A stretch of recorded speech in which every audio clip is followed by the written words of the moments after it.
Andi adalah seorang pemuda berusia 25 tahun yang baru saja membuka warung set di pinggir jalan kota kecil.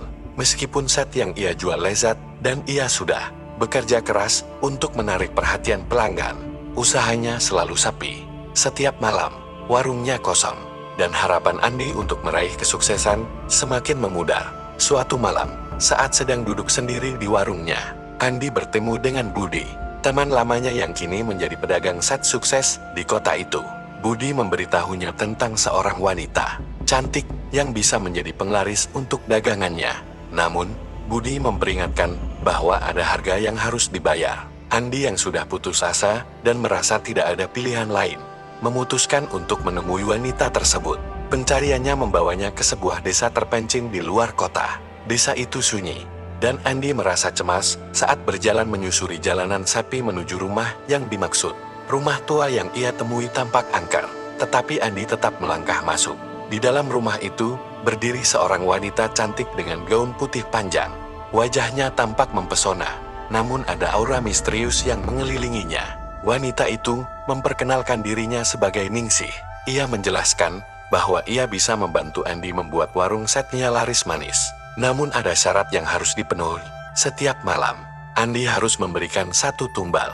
Seseorang yang membeli set di warungnya akan menjadi tumbal untuk Ningsih. Meski merasa ragu dan takut, Andi yang terdesak setuju dengan perjanjian tersebut. Namun, sebelum ia menyetujui perjanjian itu, Ningsih mulai bercerita tentang masa lalu tragisnya, yang membuatnya menjadi sosok yang menakutkan dan penuh dendam. Ningsih dulunya adalah seorang wanita cantik, baik hati, dan terkenal dengan kelembutannya.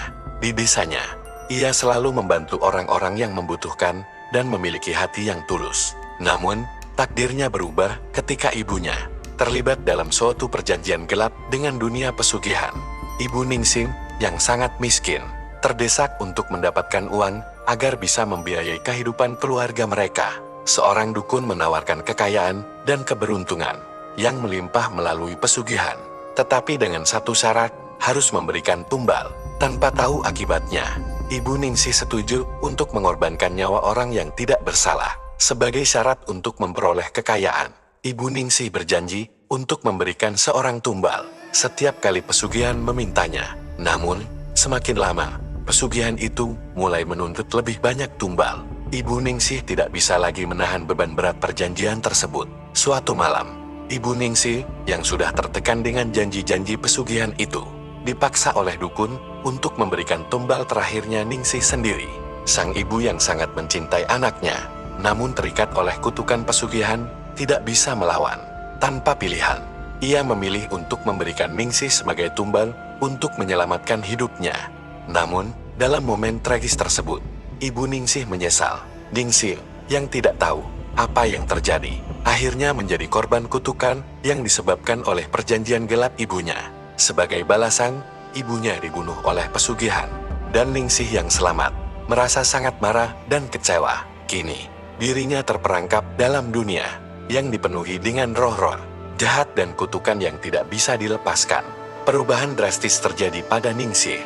Dulu ia adalah wanita yang lembut dan baik hati, namun kini ia menjadi sosok yang mengerikan.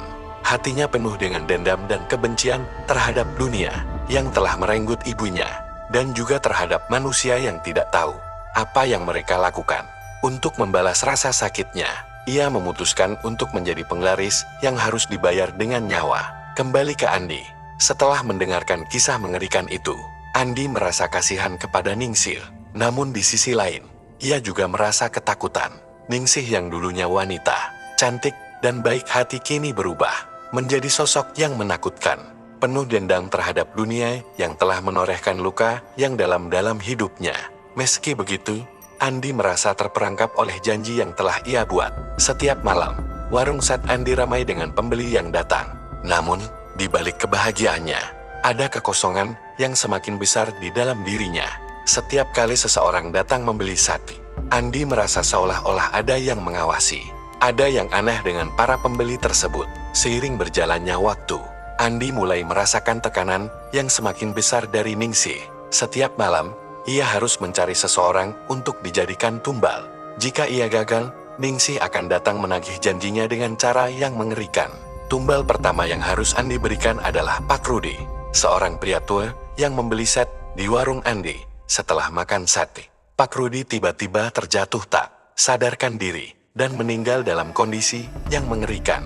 Andi yang ketakutan merasa sangat bersalah. Namun Ningsih datang pada malam itu, mengatakan bahwa Pak Rudi adalah tumbal pertama. Selanjutnya, seorang pemuda ceria bernama Joni menjadi tumbal kedua. Joni yang merasa sehat setelah makan sate, tiba-tiba merasa pusing dan lemas. Ia pun akhirnya meninggal di warung Andi, dan Ningsih mengonfirmasi bahwa Joni adalah tumbal kedua yang harus dibayar. Tumbal ketiga adalah seorang wanita hamil, Lina. Andi merasa semakin tertekan saat melihat Lina datang membeli sat. Namun, setelah makan, Lina terjatuh tak sadarkan diri dan meninggal. Ningsih kembali datang, memberitahukan Andi bahwa Lina adalah tumbal ketiga. Ketakutan mulai merasuki Andi. Ia merasa terperangkap dalam perjanjian yang tidak bisa ia batalkan. Malam itu, Ningsih datang lagi, mengingatkan Andi bahwa perjanjiannya harus tetap berjalan.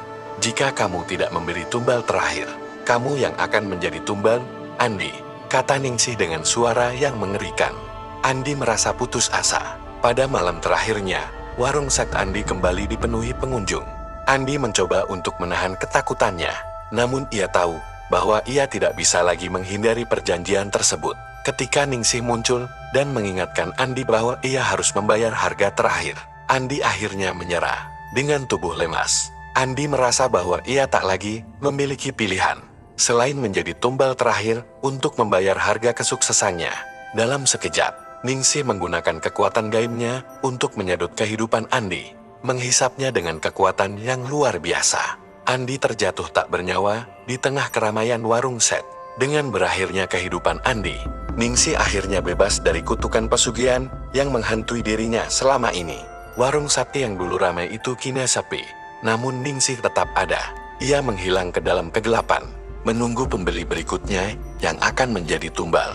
Dan bagi mereka yang melewati jalan itu pada malam hari, ada yang mengatakan bahwa mereka masih bisa melihat sosok wanita cantik berdiri di depan warung, menunggu korban berikutnya untuk membayar harga yang harus dibayar dalam perjanjian gelap yang telah dibuat.